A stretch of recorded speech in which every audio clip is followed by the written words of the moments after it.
Hi guys, so I'll be reading Give Up, a Dabi X-rated one-shot from Serendipity MHA X-rated one-shots by Hirasylphh.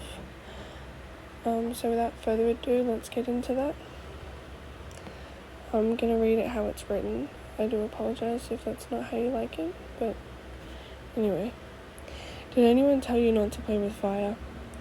I kicked a rock inside, stuffing my hands in my pockets. Today was tiring. Villains won't really give up, and they weren't some petty backstreet thugs. They were highly trained criminals known as the League of Villains. However, why they kept attacking a school was beyond me. I guess if you wipe out the future generation of heroes, there won't be a problem for you to take out the pros, and the legacy of heroes will be gone. I mumbled to myself. It was freezing cold outside, so I used my quirk to warm up my hands. I heard a scream that tore me out of my thoughts. Breaking into a run, I nearly plowed into someone. It was dark outside, but I could tell this someone had black hair that stuck up in all directions.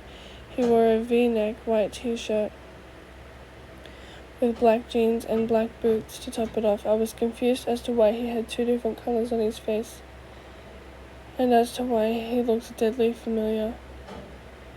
I wouldn't worry about them, they're long gone. A raspy voice that I imagined was the stranger's spoke.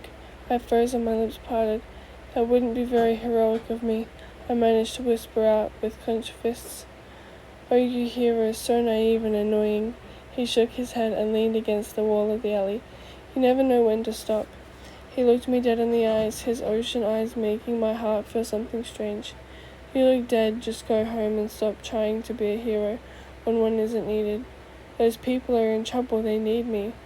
Oh, a hero that could never hold their own in a fight as of right now. They need you, he interrupted.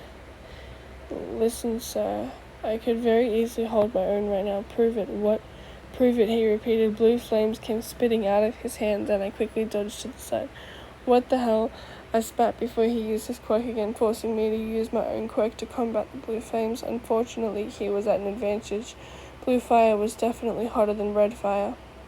I forced those thoughts to the side as I shot my own fire back. I could feel sweat pooling on the side of my face, and I knew I couldn't do this forever.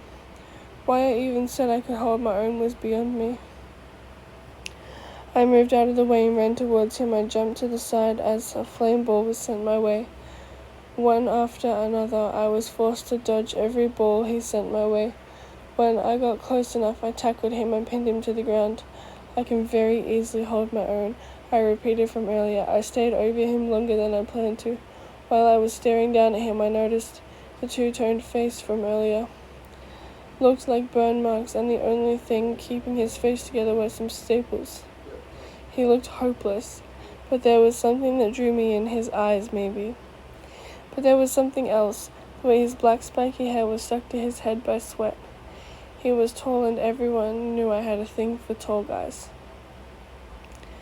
When I finally got off of him, I started walking towards the strangers I was trying to save earlier. When it finally clicked, you're Dabi, my voice caught in my throat, and I felt any color I had drained from my face. In the flesh, his raspy voice sounding a lot more threatening than before. You know, I think you've seen too much. Dabi hissed and shot a flame pillar near to me. The surprising near heat made me feel dizzy. But I coughed and fell slipping into unconsciousness, my last sight being Dabi's face, Dabi's black certified edgelord boots. You are such a disaster, he groaned and picked up my unconscious body. Maybe you should think before you talk and not start fights with people you aren't ready for.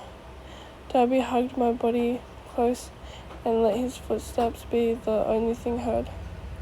Okay, so that was really short. That wasn't actually too bad.